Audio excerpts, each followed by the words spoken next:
nós estamos aqui no GASFA e hoje é 24 de julho de 2021.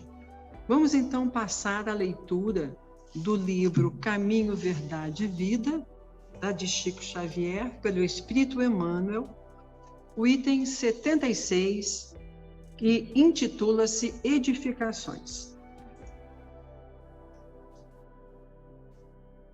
Vós sois a luz do mundo. Não se pode esconder uma cidade edificada sobre um monte. Palavras de Jesus que nós encontramos no Evangelho segundo Mateus, capítulo 5, versículo 14. O Evangelho está repleto de amorosos convites para que os homens se edifiquem no exemplo do Senhor. Nem sempre os seguidores do Cristo compreendem este grande imperativo da iluminação própria em favor da harmonia na obra a realizar. Esmagadora percentagem de aprendizes, antes de tudo, permanece atenta à edificação dos outros, menosprezando o ensejo de alcançar os bens supremos para si. Naturalmente, é muito difícil encontrar a oportunidade entre gratificações da existência humana, porquanto o recurso bendito de iluminação se esconde muitas vezes nos obstáculos, perplexidades e sombras do caminho. O mestre foi muito claro em sua exposição. Para que os discípulos sejam a luz do mundo, simbolizarão cidades edificadas sobre a montanha, onde nunca se ocultem. A fim de que o operário de Jesus funcione como expressão de claridade na vida, é indispensável que se eleve ao monte da exemplificação, apesar das dificuldades da subida angustiosa, apresentando-se a todos na categoria de construção cristã. Tal cometimento é imperecível. O vai e vem das paixões não derruba a edificação dessa natureza. As pedradas deixam-na intacta, e se alguém a dilacera, seus fragmentos constituem a continuidade da luz em sublime rastilho, por toda parte, porque foi assim que os primeiros mártires do cristianismo semearam a terra. Então, convém refletir. E agora nós vamos passar a nossa prece de abertura. Nesse instante em que estamos reunidos pelos nossos melhores sentimentos, é que nós trazemos a figura de Jesus ao nosso lado, percebendo toda a amorosidade que esta luz irradia por todos os lados. Que possamos nesse instante, nesta manhã de sol, ao acordarmos, recebemos essa bênção de Jesus, essa sua energia que nos estimula a continuarmos a nossa caminhada, a estimularmos a olhar para o outro do modo amoroso, bom, de fazer a ele aquilo que gostaríamos que fizessem a nós.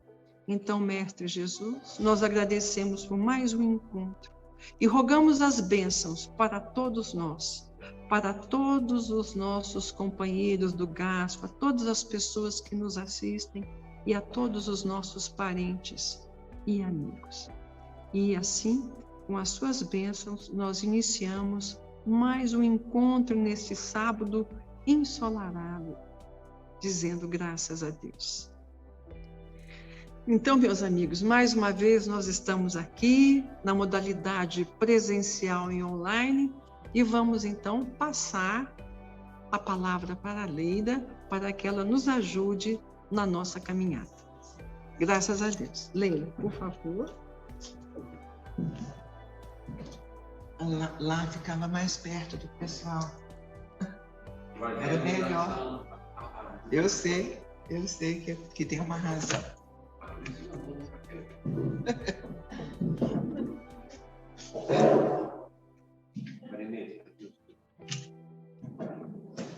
Bom dia a todos. Então, que nós nos sintamos muito bem-vindos, abraçados, pacificados e, assim, plenos de energia amorosa. Que Jesus nos envolva em sua paz, num clima de harmonia, para que a gente aproveite as reflexões da manhã de hoje. O assunto que nos inspirou está no livro Fonte Viva, capítulo 134, busquemos o equilíbrio. Então, passamos a refletir, a conversar com as pessoas, assim, tipo, o que as pessoas acham, né, do equilíbrio? O que vem a ser equilíbrio? Quando é que a gente perde o equilíbrio? Quando é que a gente se sente favorecido, né, nessa qualidade de postura? Porque penso que o equilíbrio vem a ser um resultado, né, uma consequência do nosso modo de escolher, das nossas escolhas, do nosso modo de ser, até mesmo de enfrentar as situações. Equilíbrio, para muitos, é a estabilidade, é a capacidade de não perder o rumo, não perder o eixo, estar bem diante das situações. A capacidade de enfrentar situações sem perder a calma. Isso no nível pessoal, né? Nós, quando nos deparamos com situações críticas, com situações difíceis, muitas vezes nós podemos nos desesperar ou podemos refletir, acalmar e enfrentar as situações buscando um modo de resolver, um modo de solucionar as coisas difíceis. Para que isso aconteça, nós temos que desenvolver o autogoverno, né? Sem o autoconhecimento, sem a autoeducação, nós não alcançaremos o autogoverno, a autogestão, né? Porque nós vamos ficar influenciados pelas coisas que acontecem exteriormente, pelas opiniões alheias e pelas sensações, pelas emoções de angústia, de frustração, de inquietação e muitas vezes, então, perdemos o equilíbrio, perdemos aquela estabilidade. O que é que pode acontecer para desfavorecer o equilíbrio, para nos desequilibrar?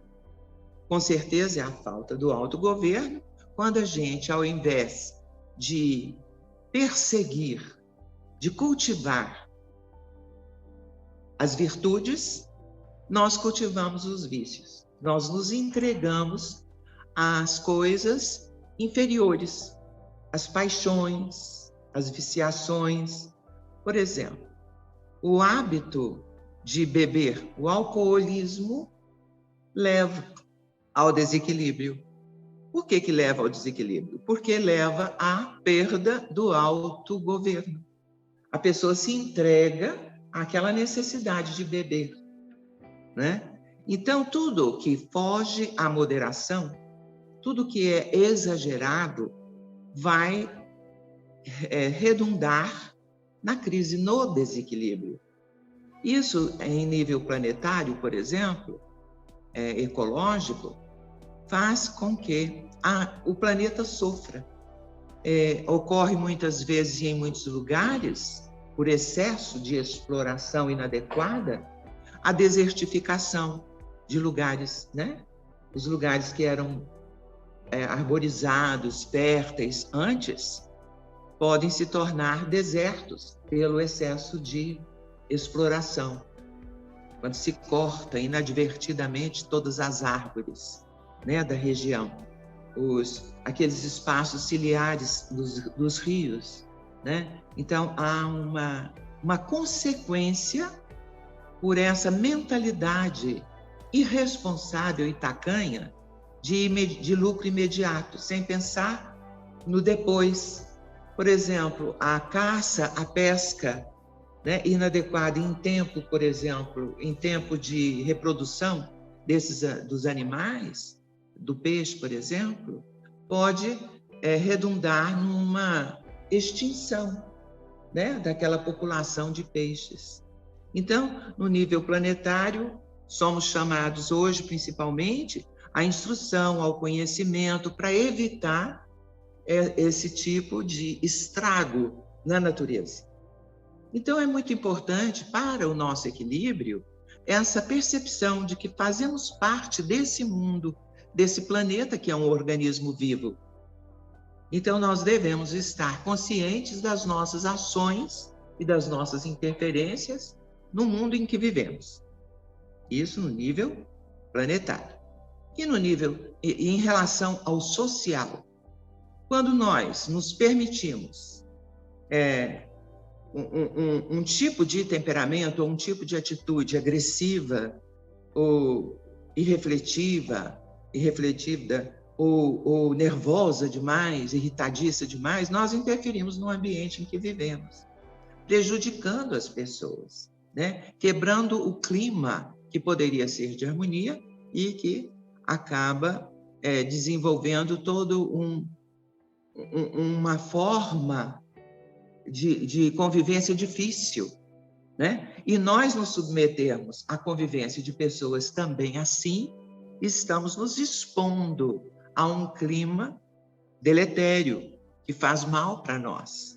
Então é importante que a gente selecione, né? E o nosso dia, que a nossa convivência seja com pessoas mais harmonizadas, para evitar o desequilíbrio. Por que evitar o desequilíbrio?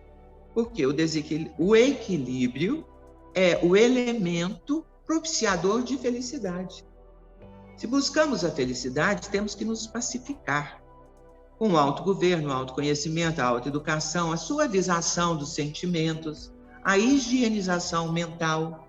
Toda vez que nós cultivamos pensamentos negativos, cultivamos mágoa, raiva, né? Nós estamos nos desviando daquilo que realmente favorece a nossa felicidade. Na questão 614 do Livro dos Espíritos, esclarece que o único jeito de ser infeliz é quando nos afastamos da prática da lei divina, né? Então, Jesus é aquele que nos trouxe a verdade, o caminho e a vida. Então, é a nossa referência principal. Ele nos esclarece, mas só esclarecimento não basta. É preciso que a gente tenha aquela disposição de praticar aquilo que nos é ensinado. Quando a gente tem uma mentalidade muito tacanha, nós imaginamos, por exemplo, no setor religioso ou filosófico, nós imaginamos que só a nossa doutrina é a verdadeira, que só a nossa religião é a importante. E muitas vezes aconteceu no passado, né? Perseguições, separatividade, quantas coisas cruéis e desagradáveis em nome de Deus. Porque acreditava-se, né? Esses que perseguiam os outros por conta da bandeira religiosa, acreditavam que só a sua religião, né, dizia a verdade. O resto do povo que adotava outros princípios não estavam em erro, né? E precisavam ser abatidos, eliminados da face da terra. Isso talvez aconteça até hoje, né? Se a gente pesquisar bem. Então é preciso cuidar para não entrar nos caminhos do fanatismo e reconhecer que qualquer movimento ou bandeira filosófica ou religiosa tem as suas qualidades, tem os seus pontos importantes. E, assim como quando a gente vai num restaurante, sentamos-nos 6, 7 pessoas numa mesa, nós temos o direito de pedir cada um o seu prato preferido. E todo mundo ali não precisa discutir ou questionar a respeito da escolha de um ou de outro. e todos se alimentam, se nutrem e saem felizes.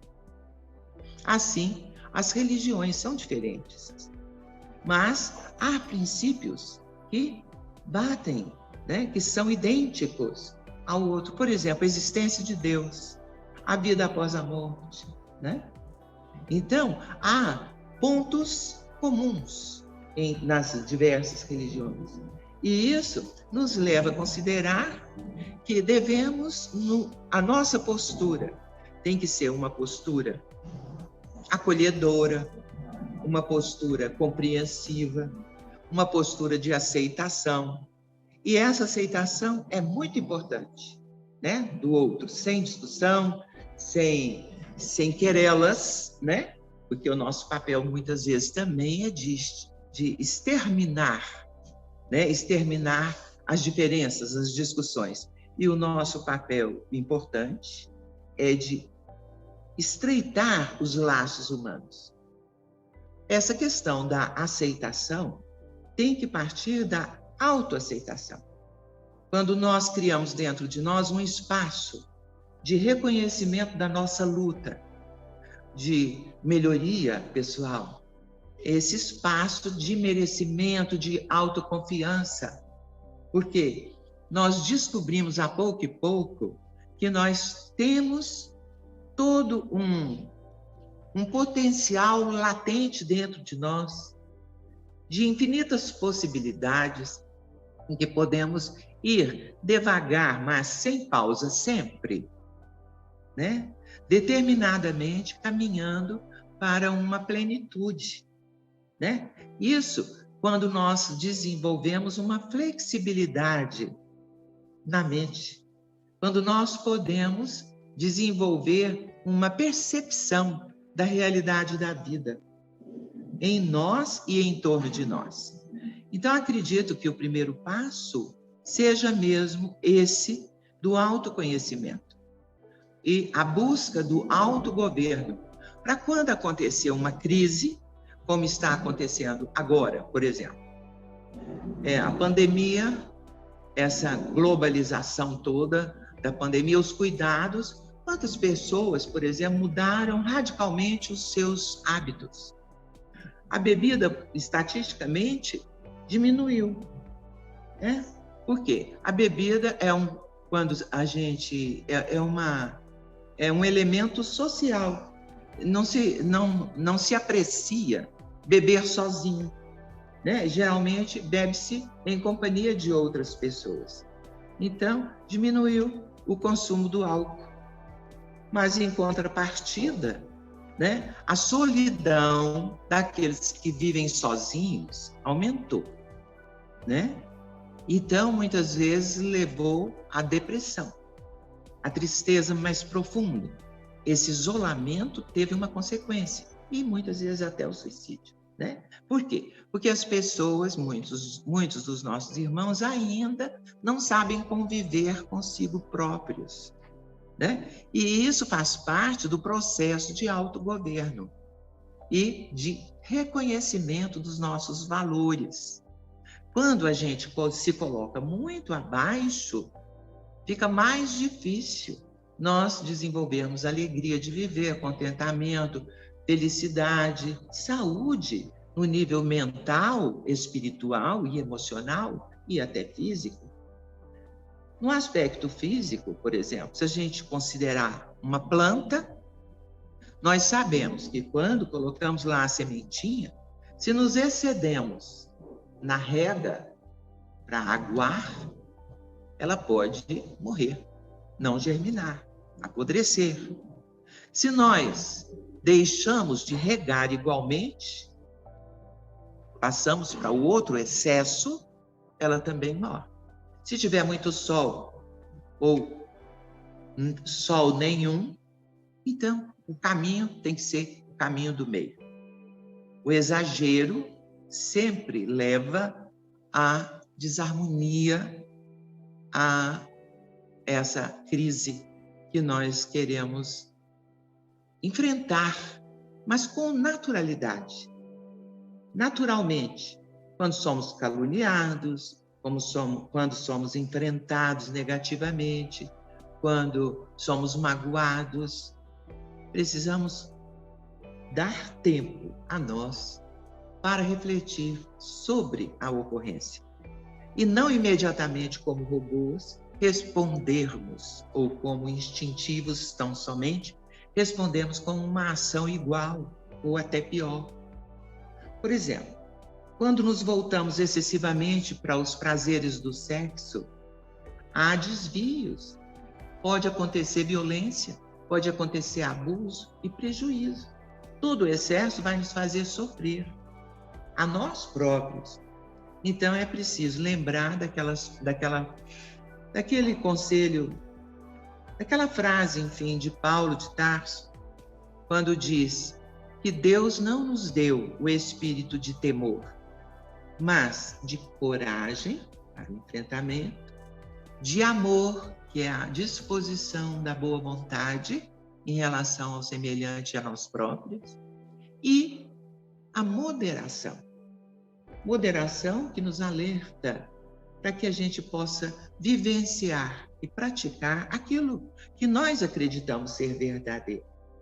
Se Jesus é o modelo e guia, se ele é o caminho, a verdade e a vida, nós precisamos não só nos esclarecermos em relação aos princípios, às parábolas, à moral de Cristo, ao que ele nos ensinou, ficar só na compreensão, né? Então é preciso internalizar e praticar.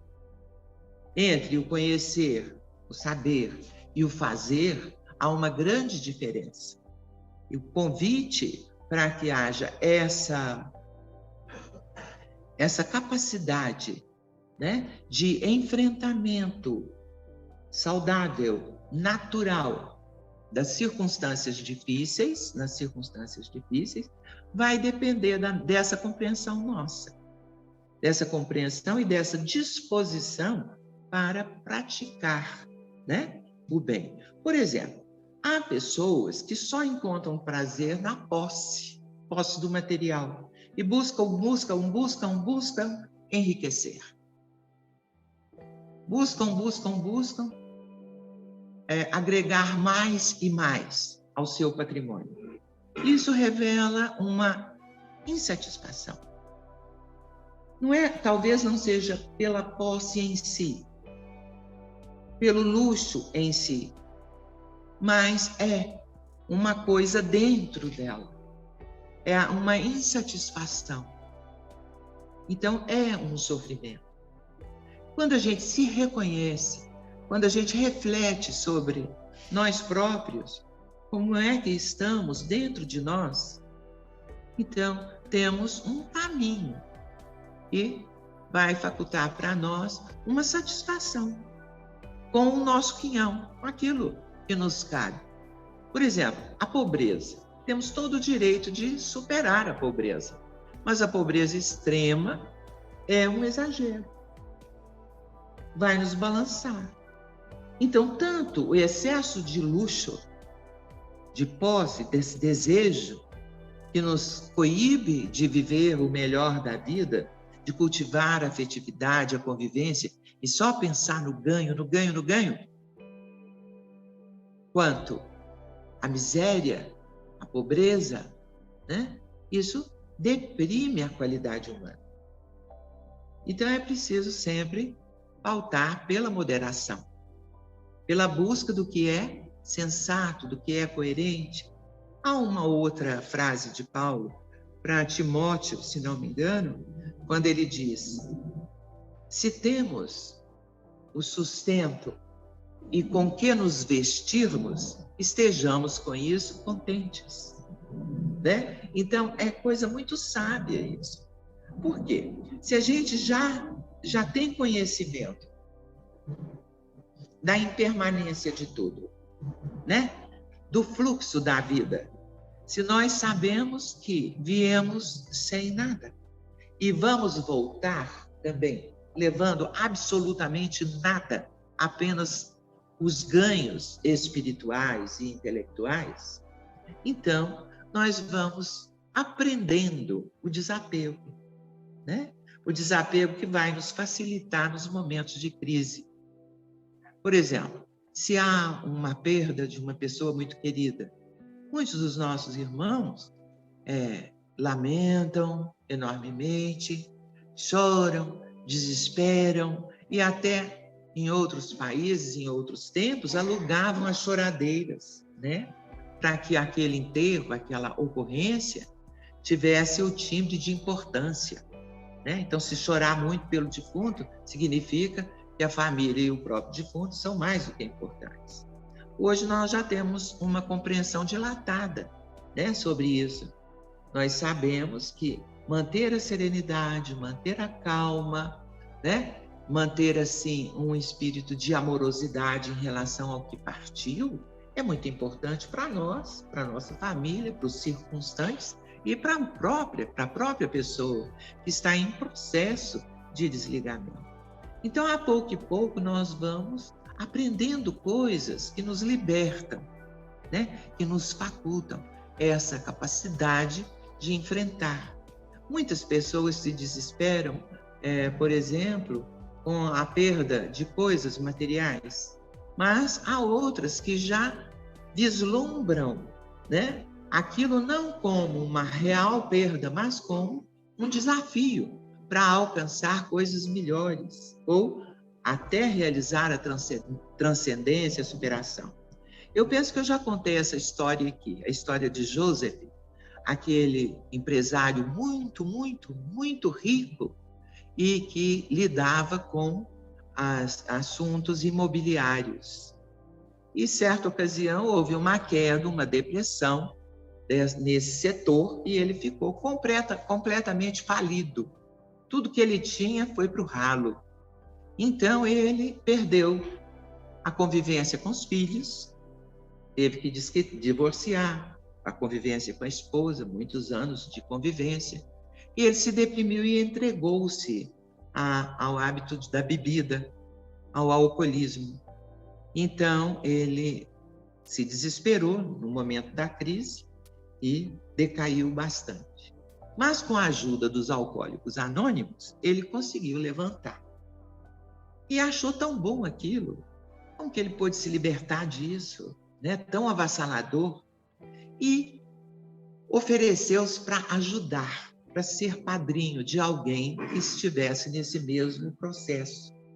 Ele apreciou tanto esse serviço, esse dar de si, que ele preferiu, então, escolheu, então, ajudar amigos, pessoas conhecidas, pessoas da comunidade, naquela arte que ele dominava como empresário, né?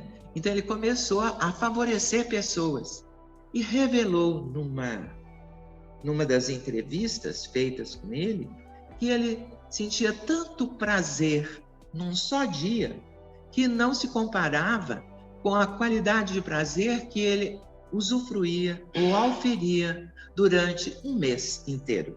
Então, um dia ele experimentava um prazer que equivalia anteriormente, quando era muito rico, àquilo que ele conseguia como satisfatório ou prazeroso no mês inteiro.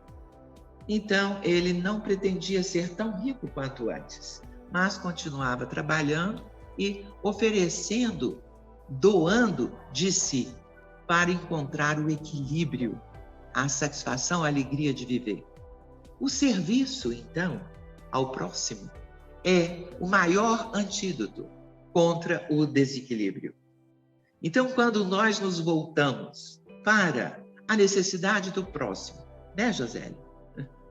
A gente encontra uma felicidade maior, mais ampla, quando a gente percebe, né, o outro e nos colocamos no lugar do outro.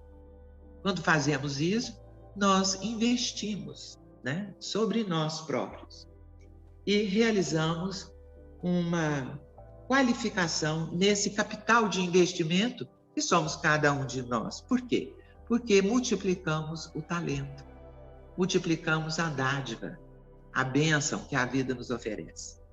Então, se nós refletirmos mais detidamente sobre esse assunto, vamos ver, por exemplo, que a afirmação de base em todo esse processo é que a educação, né, é a pedra angular para que nós alcancemos esse autogoverno e busquemos essa gestão que vai facilitar o nosso caminhar para frente, para o alto. Mesmo porque a gente sabe que não há vento favorável para quem não sabe aonde quer chegar. Se nós compreendemos a importância de aprimorar o espírito imortal, que hoje está vestido desse uniforme de trabalho, que é a carne, né?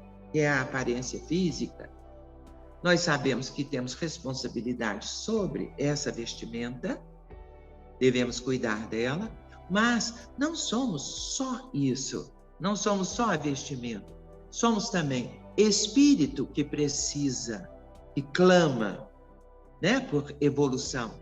O objetivo da vida aqui é evoluir, é aprender. Então, temos também a parte, um conteúdo emocional que precisa ser cuidado, né? Então, precisamos olhar para as nossas escolhas, como que nós agimos e reagimos às circunstâncias, né? Então, esse plano emocional precisa ser trabalhado, precisa ser conhecido em profundidade, para que a gente não seja nocivo a nós próprios, que a gente não provoque sofrimento para nós. Deus nos quer felizes, então é preciso atentar para isso. Somos também corpo físico e precisamos cuidar de não exceder, né, nas nossas escolhas para satisfazer o plano físico. Então, somos espíritos, somos emoção, somos corpo físico, e mais que somos? Somos intelecto, porque se somos já donos de um pensamento raciocinado, não é por acaso.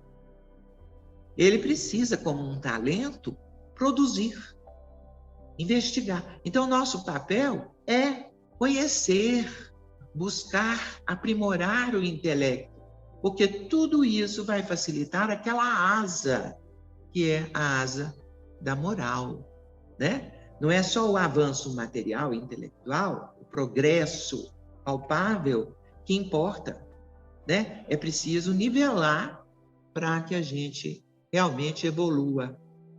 Há uma canção que eu gosto muito, chama Serra do Luar. É composição de Walter Franco. Então tem um trechinho nessa letra que diz assim: viver é afinar o instrumento de dentro para fora, de fora para dentro. A toda hora, todo momento, de dentro para fora, de fora para dentro. A toda hora, todo momento, de dentro para fora, de fora para dentro. Isso reporta ao autogoverno, não é? Então, nós tomarmos conhecimento, orando e vigiando sempre, do que passa, do que se passa lá dentro de nós, as nossas emoções, né? Fazer a higienização mental. Como é que nós vamos deixar lixo agregado na nossa mente, né? Seria um grande desrespeito para esse patrimônio da vida que somos cada um de nós. Há um outro trecho que diz: afinar o instrumento, então, é ser coerente, né, com as nossas conquistas. Então, procurar não voltar atrás, não estragar o já conquistado, já conhecido, já praticado. Muitas vezes a gente tem essa tendência, né, de cair em grande insatisfação ou até em desespero. É preciso cuidar. E aqui, esse trecho que eu acho mais importante, diz assim: tudo é uma questão de manter a mente quieta. Há uma prece, que é a prece da serenidade, que diz assim, todos nós conhecemos, né? Senhor, concedei-me a serenidade Não, a coragem para mudar aquilo que precisa ser mudado, para aceitar aquilo que não pode ser mudado, e a sabedoria para distinguir uma coisa da outra. Então, é manter a mente quieta, né? Refletindo sobre isso. Há coisas que nós não podemos avançar. Por exemplo, nós precisamos treinar a aceitação de nós mesmos, com os equívocos de julgamento que nós perpetramos, que somos só aprendizes, com as nossas limitações. Tem coisa que precisa tempo para alcançar uma melhoria. Então, essa aceitação plena de nós mesmos é um passo, é uma chave definitiva para o nosso progresso individual, para a nossa evolução. Aceitar, por exemplo, nós vamos morrer, né? Isso é claro. Então, aceitar isso faz parte da vida. Então, muitas das ocorrências nós ainda brigamos com elas, né? Muitas das coisas que fazem parte de nós ainda entramos em conflito, porque não aceitamos, né? Por exemplo, cada pessoa tem a sua experiência, a sua visão, o seu ponto de vista. Então, também, quando nós nos aceitamos, nos preparamos para aceitar o outro e aprendemos a nos colocar no lugar do outro, fazer ao outro o que nós queremos que nos seja feito. Isso tudo faz parte da mente quieta, né? A espinha ereta, quer dizer, ela diz aqui, a mente quieta, a espinha ereta, uma postura, né? Assim, do reto pensar, retidão, né? Do reto falar, do reto conviver, do reto viver, a transparência para conosco próprios, né? Saber exatamente o que nós estamos optando, o que nós estamos escolhendo. Há um pensamento que eu gosto muito, mas não sei quem é o autor, que diz assim, o maior naufrágio é não partir, né?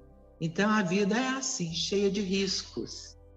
E correr riscos faz parte da nossa vivência. Senão, nós vamos nos manter naquele horizonte de conforto, sem a perspectiva de progredir. Então é preciso correr riscos com moderação, com cuidado, para não entrarmos no exagero prejudicial. Aqui. Tudo é uma questão de manter a mente quieta, a espinha ereta e o coração tranquilo.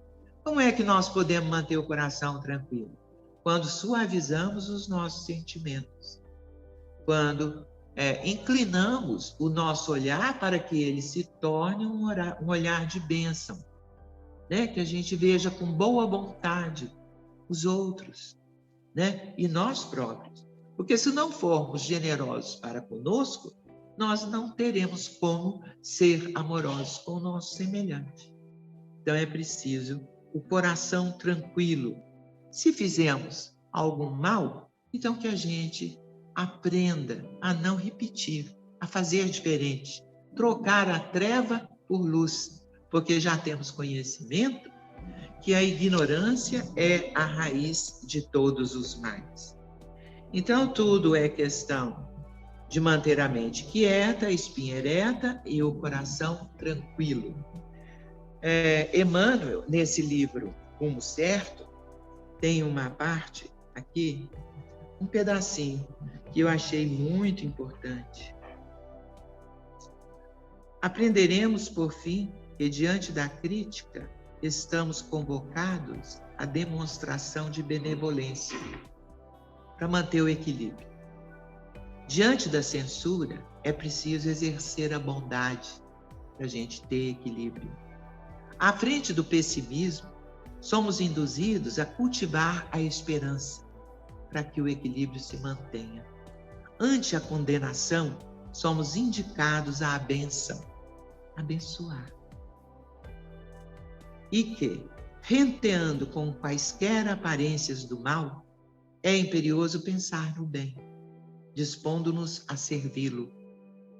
entregando-nos com sinceridade a semelhantes exercícios de compreensão e tolerância, estaremos em aula profícua para a aquisição de valores eternos no terreno do espírito.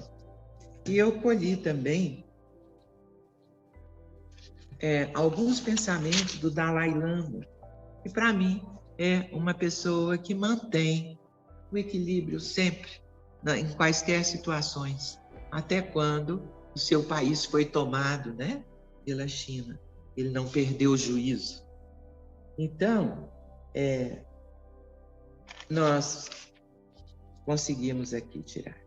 Nossa tendência a chegar a extremos, diz ele, é muitas vezes nutrida pelo sentimento de insatisfação. Isso nós já dissemos. O nosso objetivo final, ao procurar maior prosperidade, é a sensação de satisfação, de felicidade. Então, quando nós buscamos tanto a prosperidade material, quanto a ampliação dos nossos níveis de consciência, é para alcançar mesmo a felicidade, o contentamento. E essa coisa essa busca acontece quando desenvolvemos uma abordagem flexível diante da vida, que não vai só contribuir para nos ajudar a lidar com os problemas do dia a dia, também passa a ser uma pedra angular para um elemento essencial de uma vida feliz, que é o equilíbrio. Essa abordagem hábil e equilibrada, com cuidado de evitar exageros, torna-se um fator importante na condução da nossa existência. E não se trata apenas dessa abordagem ser valiosa para a nossa saúde física e emocional, mas ela se aplica também, principalmente, ao nosso desenvolvimento espiritual. Estudo e aprendizado às práticas da doutrina para que não haja o desequilíbrio rumo ao fanatismo, que nós, de toda forma, precisamos evitar. Colhemos também uma coisa interessante aqui, em relação ao que é intelectual, ao saber e ao realizar. Conta-se que Nero, o tirano, era discípulo de Sêneca, um filósofo importante, todo voltado para o bem. Mas Nero não absorveu os ensinos, né, de Sêneca. Nós precisamos cuidar para absorver, internalizar e praticar os ensinos do nosso mestre e modelo Jesus. Tito, que era considerado o príncipe admirável da antiguidade, que praticava diariamente uma boa ação, mandou matar 10.000 israelenses depois de destruir Jerusalém. Então, ele era tido como o príncipe admirável pela prática de ao menos um ato de bondade diário. Marco Aurélio, filósofo e imperador romano, virtuoso e sábio, consentiu no morticínio dos cristãos indefesos. E até Inácio de Loyola incentivou a perseguição daqueles que não professavam a sua religião, o catolicismo. Ele foi o fundador da ordem jesuíta, dos jesuítas. Então, nós podemos, com isso, considerar a importância, né, de alcançar esse resultado em nossa vida, no nosso dia a dia, né? Alcançar o resultado, o fruto do nosso esforço, mantendo-nos serenos, pacificados, vigilantes, né? E voltados para a prática da boa vontade, a prática do bem. Primeiramente, para lhe agradecer ao presente que recebemos nesta manhã, com essas palavras tão animadoras, que nos demonstram que temos possibilidade de caminhar, de cada dia mais nos aproximar do Senhor. Pai amado, muito lhe agradecemos as bênçãos de esclarecimento, de luz, de ânimo que envolvem os nossos corações, as nossas mentes nesse instante. Lhe agradecemos essa luz bendita que é o Espiritismo em nossas vidas. Lhe agradecemos o sol, o ar, a vida que habita em nós nesse instante. A possibilidade que nos dá, Senhor, de recomeçar a cada segundo.